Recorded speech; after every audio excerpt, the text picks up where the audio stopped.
Dəyərli Hüseyn TV izləyiciləri, hər birinizi salamlayıram. İstəyirəm İlham Əliyevin repressiyasından danışım və İlham Əliyevin atasına qarşı olunan hər hansı bir hərəkəti bağışlanmayacaq dərəcədə keçmir heç kimə. İstəyirəm bundan sizə söhbət edeyim. Xahiş edirəm videomuzu bəyənəsiniz və paylaşasınız. Bilirsiniz ki, Qiyas İbrahim ilə Bayram Məmmədov Heydər Əliyevin heykəlinə qul bayramınız mübarək sözü yazmışdılar və onları 10 il şərləyərək həbs eləmişdilər və onlar 3 ilini yalnız həbsxanada oldular və Bayram Məmmədov azadlığa çıxandan sonra Türkiyəyə köçmək qərarına gəlir və Türkiyədə yaşayırdı. Onu 2021-ci ildə Türkiyədə 2 may qətlə yetirirlər və onun nəşini elə düzəldirlər ki, onun nəşi 9-u Azərbaycana gəlir və bastırılır. Bilirsiniz ki, 10 mayda Heydər Əliyevin doğum günüdür. İlham Əliyev belə öz atasına və özünə hədiyyə edir Bayram Məmmədovu. 2025-ci ildə isə Elibəy Kərimlini qətlə yetirirlər türmədə, Azərbaycan həbsxanasında. Nə üçün? Elibəy Kərimli Heydər Əliyevin heykəlinə Stalin sözünü yazdığı üçün həbs olunur. Onu narkotiklə şərləyirlər. Mən araşdırmışam. O insan kuryer işləyib, öz zəhməti ilə pul qazanıb. Atası, anası yoxdur. El dilində desə yetimdir. Kimsəsiz olub. Və onu həbsxanada, Sançasda qətlə yetiriblər, asıblar. Və 12 dekabrda, bu da Heydər Əliyevin ölüm günü idi. İlham Əliyevin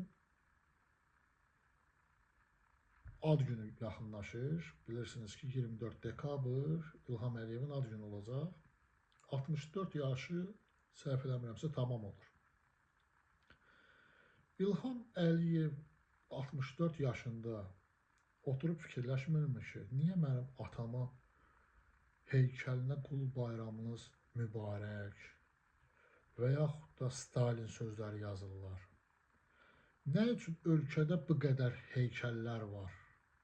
Məmməd Əmin Rəsulzadənin heykəli var, Nizaminin heykəli var, Füzulinin heykəli var və s. və ilaxır.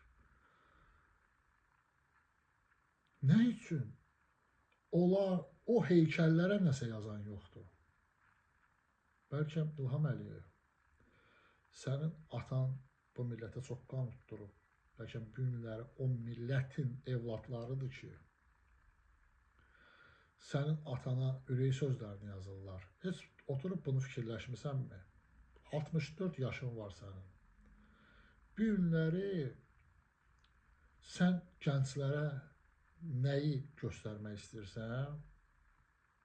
Bayram Məmmədovu, Elibəy Kərimlini ona görə öldürtdürürsən ki, bunu bir daha kimsə həyata keçirtməsin, kimsə daha heykəl yazmasın. Amma inandırım sənə ki, daha çox olacaq sənin atanın heykəlini yazanlar. Daha da artacaq. Çünki sən humanist addım atmamısan. Sən o insanları qətlə yetirmirsən. Yadda saxla, bu günləri Bayram Məmmədovu öldürməklə, Elibəy Kərimlini öldürməklə sən bayramlar yetişdirdin, sən Elibəylər yetişdirdin. Və bunu Azərbaycan ictimaiyyəti görür. Və görür ki, o insanlar haqqı yazıblar o heykəllərin üzərinə. Sənin bu günləri apardığın repressiya dalğası ki var, o sənin öz başında çatlayacaq. Sən nə qədər ki öz repressiya maşınlarını durdurmamısan, saxlamamısan, sənin öz başında patlamalıdır o repressiya. İndi isə üzümü Azərbaycan xalqına tuturam. Əziz xalq, bizim adımızı vətən xaini qoyurlar. Niyə? Çünki biz Azərbaycanda ədalət istəyirik. Azərbaycan xalqının xoşbəxt yaşamasını istəyirik. Azərbaycan körpələrinin xoşbəxt doğulmasını istəyirik. Biz Azərbaycanda demokratiya istəyirik, insan haqları istəyirik. Biz Azərbaycanda azad məhkəmə istəyirik. Biz Azərbaycanda rüşvətin yox olmasını istəyirik. Biz Azərbaycan türmələrinin boşaldılmasını istəyirik, qızıl amnistiya istəyirik. Biz Azərbaycanda özbaşınalığa son qoymaq istəyirik. Bu günləri İlham Əliyev milyardlar, trilyardlar ölkələrdən oğurlayır və özü, məmurları, nazirləri, deputatları, icra başçıları.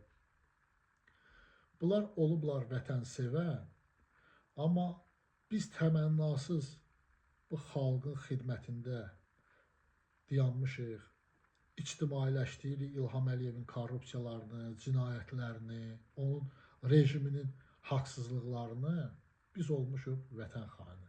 Bilirsiniz niyə? İlham Əliyevin itirəcəyi çox şeylər var. İlham Əliyev vəzifəsini itirəcək, İlham Əliyev azadlığını itirəcək, eləncə də onun ailəsi, onun məmurları, deputatları, nazirləri. Amma qazanan Azərbaycan xalqı olacaq. Neftdən gələn gəliri qazanacaq, qazdan gələn gəliri qazanacaq, qızıldan gələn gəlir qazanacaq. Bunu xalq qazanacaq. Xalq azadlıq qazanacaq. Xalq özünə inanacaq. Xalq iş yerləri görəcək. İş saatında işləyəcək. İnsan kimi özünü hiss eləyəcək. İnsan kimi yaşayacaq. Xoşbəxtli olacaq. Bunu İlham Əliyev istəmir. Ona görə də bu günlərə hakimiyyətdən, öz kreslosundan möhkəm durub. Niyə? Çünki o bilir ki, o devrilsə, onu Azərbaycan həbsxanası gözləyir. Çox ağır gözləyir onu həbsxana. Çünki o qədər onun əli qanla batıb, o qədər o ailələr dağıdıb, o qədər körpələr yetim qalıb, uşaqlar öldürtdürüb, o ailənin başçılarını öldürtdürüb. O kresloya görə, o vəzifəyə görə. İlham Əliyev, bizim də küçəmizdə işıqlar yanacaq, biz də o azadlığı dadacağıq. Amma sənin yerin Azərbaycan həbsxanası olacaq. Nə qədər ki, sən bu mənfur, əclaf əməllərindən əl çəkməmsən və sənə bu günlər köləlik eləyənlər əl çəkməyib, aqibətiniz, sonunuz çox ağır olacaq. Çavuşeski kimi, Qəddafi kimi,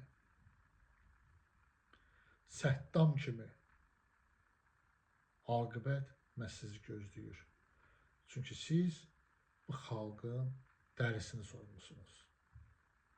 İndi isə Azərbaycan xalqı oturun fikirləşin. İlham Əliyev kimi bir diktator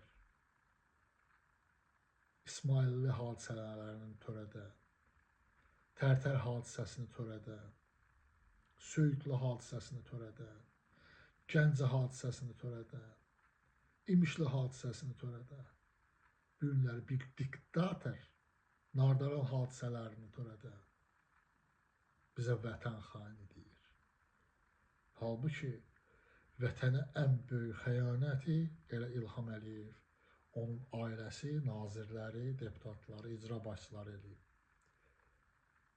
Azərbaycan xalqı sizi bir qaşıq suyun içində boğacaq. İlham Əliyev, özünə və ailəvə yazığın gəlsin. Bəsdir, bu millətin balalarını həbs elədin, öldürtdürdün. Artıq düzəlmək vaxtıdır. Düzəl. Düzəl, siyasi məhbusları azad et, heç kimin balasını öldürmə. Çünki sən Belçikada Vüqar Rızanı öldürmüsən. Gürcüstanda Hüseyin Bakıxanovu öldürmüsən. Bayram Məmmədovu öldürmüsən.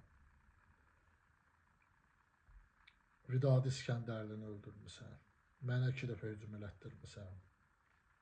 Məhəmməd Mirzəliyə 2 dəfə hücum elətdirmisən. Monaf Cəlilzadəyə 1 dəfə hücum elətdirmisən. Qabil Məmmədova 1 dəfə hücum elətdirmisən. Amma sənin axırına həqiqətən də çıxacaq. Buna adım kimi əminəm. Əziz xalqım, indi özünüz oturun fikirləşin. Kimdir vətən xaini? Və şərh bölümlərində yazın. Sizinlə mən Orxan Ağayev, Hüseyn TV.